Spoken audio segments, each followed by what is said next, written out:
Hi, I'm Mike Hudson, Director of the Museum of the American Printing House for the Blind. Today we are in month 2 of our project to create a preservation mat for a historic print. And so here's our print. If you'll remember from last month, we were working with a raised letter document on kindergarten for the blind. And last month we actually put the hinges onto our print. Now notice I'm not wearing gloves because when I'm working with really delicate materials like paper, I need that tactile sense so that I don't overstress them and tear them. So I've religiously washed my hands frequently throughout the process.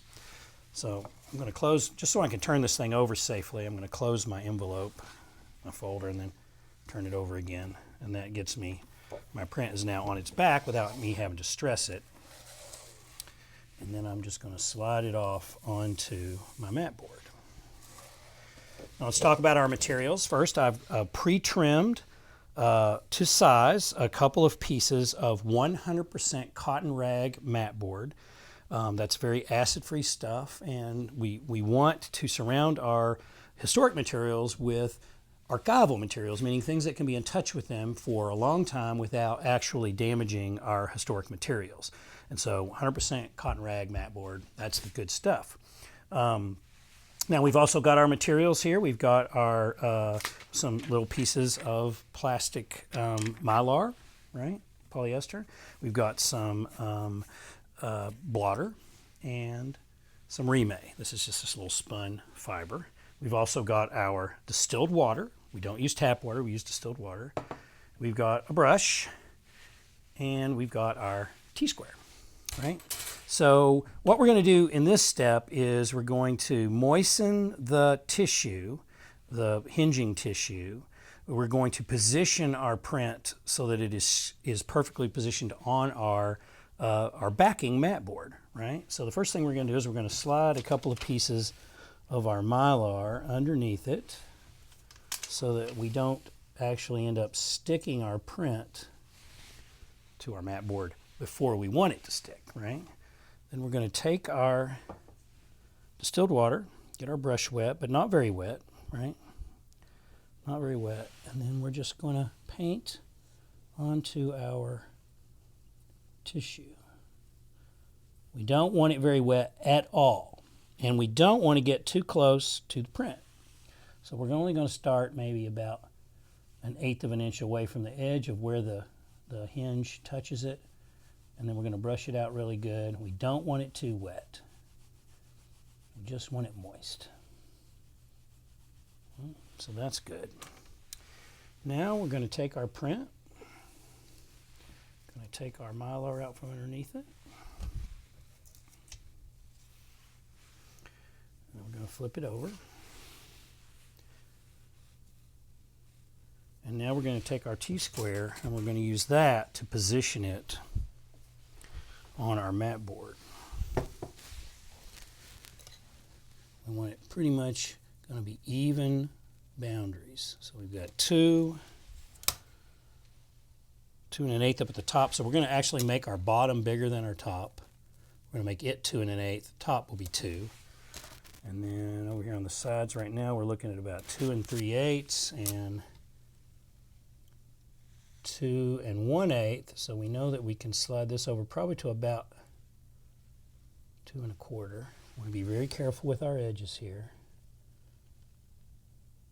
So there's 2 1/4 there. And over here, right at 2 1/4. So now we're going to square it because we want it to be square to the edge. Because we don't, and we're just going to push it there. And now it's square. You don't need to worry about that too much, but it does notice that this print has really nice perpendicular lines on the border. So when we cut our window, if it's not square in the mat, it'll be very apparent that it's not square. Okay, so now we're ready to go ahead and tuck our paper, our hinge down. Okay, we're just going to use our brush to brush it on out so that it's nice and adhered, right?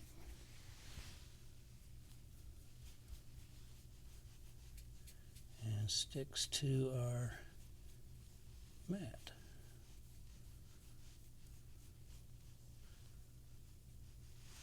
Now we got it taped down.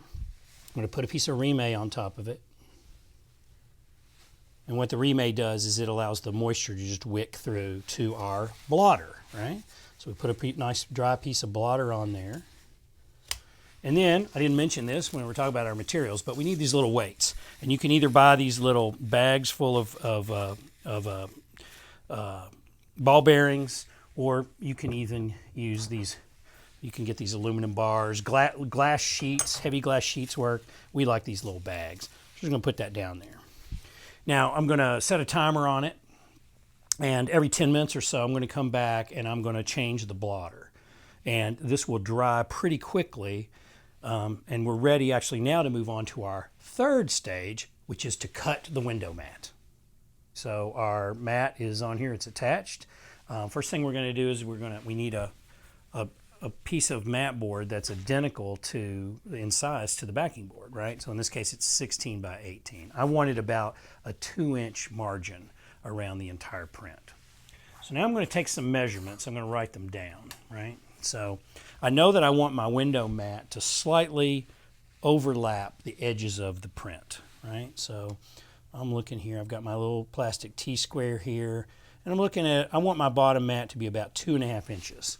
So I'm going to write down here, bottom is 2.5, right? Now my sides should be identical. So they also look like 2.5 is going to be great for them. So my sides are going to be 2.5. And then my top is probably going to be a little less. But you know what? I think 2.5 is going to work great for it too. But maybe we'll go ahead and make it 2 3/8. Okay, so now I've got my measurements, and now I'm ready to go over and start working on my mat cutter. So this is the setup we're going to be using. This is a Logan mat cutter. Logan makes all kinds of different mat cutters. You probably don't have one of these at home, but if you send a print out to a frame shop or anything, that's what they're using probably in their shop to cut your custom mat, right? So we've got our mat board, right? And we're going to line it up in our square, and then we've got our measurements, and then we've got 3 different ways we can set this up so that we make sure that our cuts are perfectly accurate, right? So we're starting here over on the sides. So this is this little bar here is going to let us set that side. Remember, it's going to be at 2.5. So there's a little meter there, and we just set it at 2.5. And then we feed our our mat board in there so that it's nice and right? So that measurement's now 2.5, right? So then our top cut is 2 3/8. So we take our little meter here and we set it on 2 3/8. And our bottom cut is 2.5, so we set this little jig here on 2.5. So what we've got here is we've got a swiveling blade, a razor blade. You always want to be constantly changing your blade as you're going through the process of making mats. A sharp blade is going to make up for a lot of sins, right? So we've got this little doohickey here, and all we need to do on it is just find the edge, and that tells us that we're right where we want to start our cut, right? And then we're just going to slide it down in there, and we're going to cut down until it hits that, and there's our first cut. Now we're going to replicate that process 3 more times to finish our mat.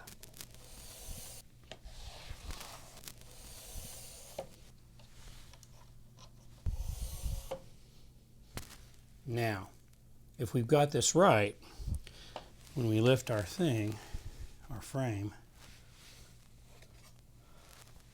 mat should come right out. I noticed that it's not quite exactly as square as I might like to, so I'm going to have to fix it.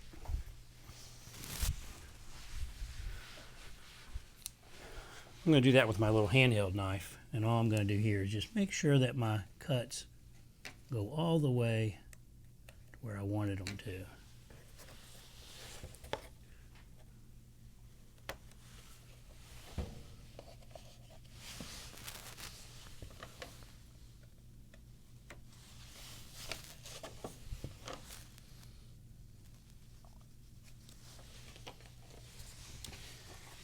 People who cut mats probably don't want you to know that a lot of times behind the scenes they're fudging things.